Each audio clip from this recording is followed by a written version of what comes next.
It was prom night, in the place where the prom was being held in a big lodge in the middle of the countryside.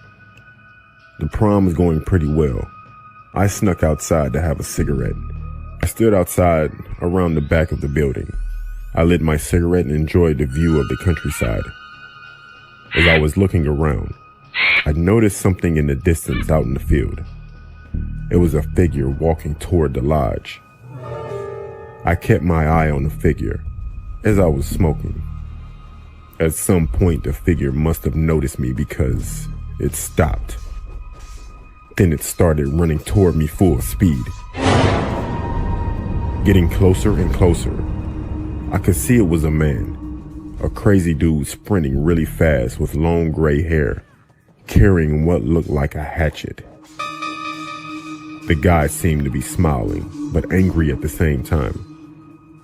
I dropped my cigarette and I turned around to go back inside, but the door was shut behind me as it was a fire exit and only opened one way.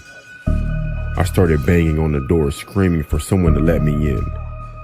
It was too late to run around the front of the lodge. The insane man was too close, so running wasn't an option.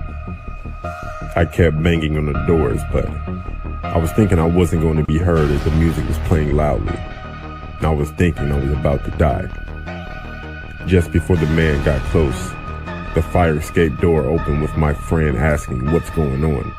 I quickly pushed her back and I scrambled inside. I also slammed the door shut right behind me. As soon as the door closed, I pressed my ear against it and I tried to listen to see if the man was still there. All I heard was heavy breathing. Then I heard footsteps walking away on the stones. I told my friend about what I just saw, but she didn't believe me.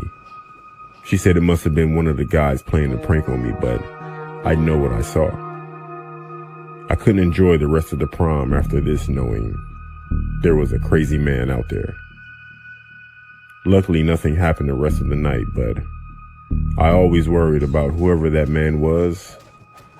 He saw my face.